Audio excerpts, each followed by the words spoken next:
Salut à tous, j'espère que vous allez bien, on se retrouve aujourd'hui pour une nouvelle vidéo, on se retrouve pour le Classico, match très important, l'un des deux matchs les plus importants de la saison pour le Barça, match aujourd'hui au Camp Nou qui avait lieu à 16 h.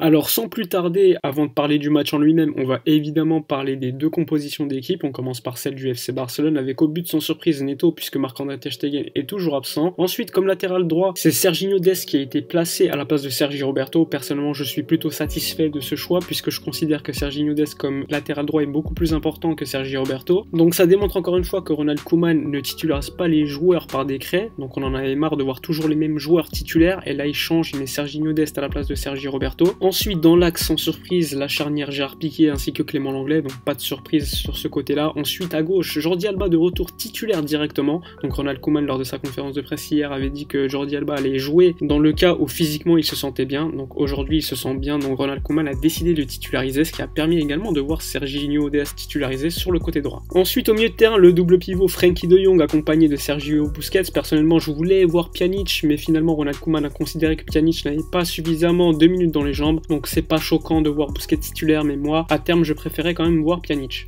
Ensuite, grosse surprise au niveau offensif, puisque c'est Pedri qui a été choisi à la place d'Antoine Griezmann, Trincao ou encore Ousmane Dembélé. Pedri, quand même, cette saison a été plutôt bon, donc c'est plutôt justifié. Surtout que, comme je vous ai dit tout à l'heure, Ronald Koeman a toujours dit que ça allait être les meilleurs qui allaient jouer, et ce, peu importe l'âge. Ensuite, en numéro 10, Filipe Coutinho, sans surprise à gauche, Ansu Fati, et dans l'axe, devant Lionel Messi. Donc, personnellement, avant le match, quand j'ai vu cette composition d'équipe, j'ai été plutôt satisfait, à part le fait de ne pas voir Pjanic, mais bon, c'est un choix plutôt compréhensif. Pour moi, évidemment, le choix de non titulariser Antoine Griezmann est largement justifiable, puisque Griezmann n'a pas montré qu'il avait le niveau pour être un ailier droit au FC Barcelone, et ce qui est important, c'est les profils et pas forcément la qualité des joueurs. 11 également surréaliste, puisque ça va être la première fois qu'on va voir un 11 avec deux joueurs qui sont mineurs. Tout simplement, Pedri, avant d'arriver au Camp Nou, avant le match, il y est arrivé en taxi, comme d'habitude, puisqu'il a toujours pas le permis. On peut quand même se poser des questions sur Pedri sur le côté droit, puisque d'habitude, c'est un joueur qui joue soit au milieu de terrain, soit en 10, soit sur le côté gauche. C'est pas non plus un pur ailier comme Trincao ou encore Ousmane Dembélé, donc ça pouvait quand même être un choix assez discutable avant le match. Mais bon, Pedri a quand même prouvé qu'il avait largement la qualité pour être titulaire dans un Classico. Choix qui m'a personnellement plutôt étonné, c'est le choix de titulariser Jordi Alba, puisque Jordi Alba revient de blessure. Il faut pas non plus oublier qu'il a pas joué depuis déjà quelques semaines, et le titulariser directement lors du Classico, ça pouvait être quand même un choix assez dangereux. Mais après, on voit quand même assez clairement que Ronald Koeman a décidé de placer des ailiers très offensifs, comme Serginho Dest sur le côté droit et Jordi Alba sur le côté gauche, donc une équipe sur le papier beaucoup plus équilibrée.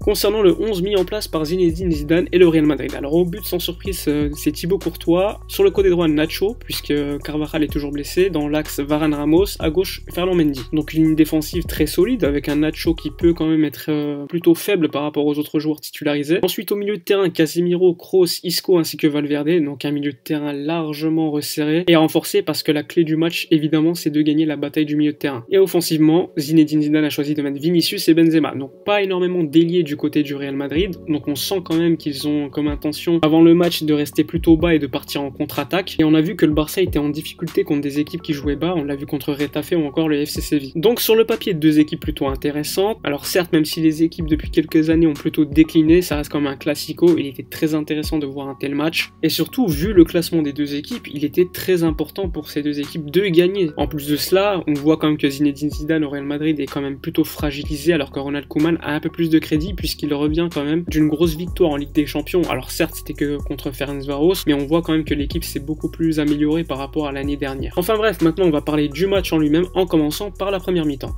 Alors concernant cette première mi-temps, on a quand même assisté à un très beau classico, un très gros match de la part des deux équipes, mais bon, c'est le Real Madrid qui a su marquer et donc ouvrir le score en premier, avec encore une fois une faute selon moi de Jordi Alba, puisqu'en fait t'as Clément Lenglet qui va donc compenser sur le côté gauche, Piqué qui va aller également compenser l'absence de Clément Lenglet du coup. Ainsi, il y a un certain décalage qui est créé, et évidemment Piqué, au lieu de serrer, il va aller attaquer Benzema il me semble, et là t'as un gros espace qui est ouvert derrière son dos. Et évidemment ça profite au Real Madrid qui ouvre le score par le biais de Valverde. regarder. Alors ensuite, le Barça a très rapidement su réagir avec encore une fois un but d'Ansu Fati, encore une fois un mineur qui marque lors d'un classico, il me semble que c'était jamais arrivé depuis belle lurette, et encore une fois il démontre sa grosse efficacité devant le but, mais lors de la première mi-temps, je sais pas si vous l'avez remarqué, mais Ansu Fati était clairement placé dans l'axe. On avait l'impression de voir un 4-4-2, avec notamment sur les côtés Coutinho tout à gauche et Pedri tout à droite, et dans l'axe Messi ainsi qu'Ansu Fati. Évidemment, il faut pas oublier le travail qui a été effectué par Lionel Messi sur le premier but, qui fait le décalage sur Jordi Alba, qui met une magnifique passe décisive pour Ansu Fati.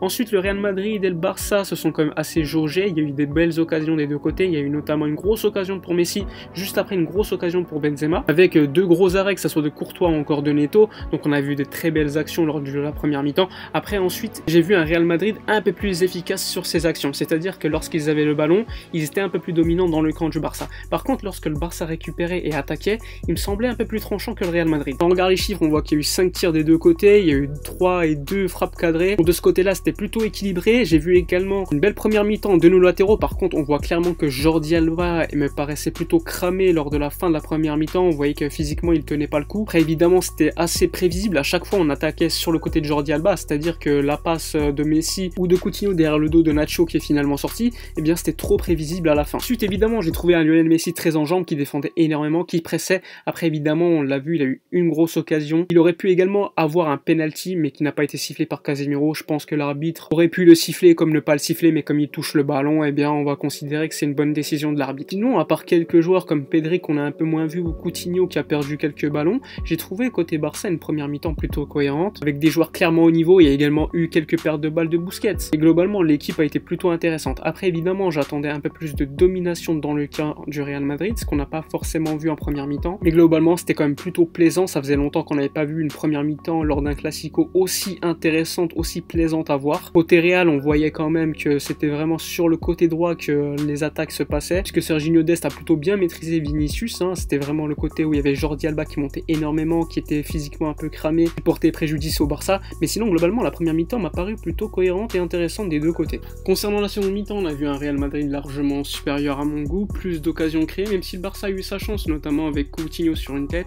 Mais malheureusement, Coutinho a raté l'occasion qu'il fallait mettre, et finalement le Real après a eu son penalty. Alors on peut se poser la question s'il y a penalty ou pas. Selon moi, c'est totalement sifflable. L'arbitre aurait pu ne pas siffler, mais bon, il a décidé de siffler avec le VAR. Bon, il faut noter encore une fois une erreur assez débile de la part de Clément Lenglet. Ça fait déjà quelques matchs qui les enchaînent. Encore une fois, un penalty concédé. Ensuite, un Barça qui n'a pas réussi à marquer. Du coup, on a vu un Real Madrid défendre en bloc. Peu de changements effectués par Koeman. Il les a fait trop tardivement, selon moi. On peut se demander si les changements effectués par Koeman ont été intelligents ou non, parce que sortir des offensifs pour faire rentrer des offensifs, faire sortir Busquets pour faire rentrer encore une fois un joueur offensif, on peut se demander, il fallait pas faire rentrer par exemple un joueur comme Pjanic au lieu d'accumuler les joueurs offensifs. Donc il y a eu peu d'occasions au second mi-temps pour le FC Barcelone, malheureusement, même si le Barça était mené 2-1, puis enfin à la fin de match, évidemment, tout était désorganisé. Du coup, le Real Madrid en contre a su en profiter et marquer le troisième but. Donc 3-1 pour le Real Madrid. Selon moi, c'est une victoire plutôt méritée pour le Real, même si le FC Barcelone en première mi-temps a fait un bon match. Il aurait pu avoir beaucoup plus de buts selon moi du côté du Barça, mais bon, on n'a pas été efficace, et le Real Madrid a su profiter des largesses défensives du FC Barcelone et des certaines faiblesses, notamment du milieu de terrain, avec un Busquets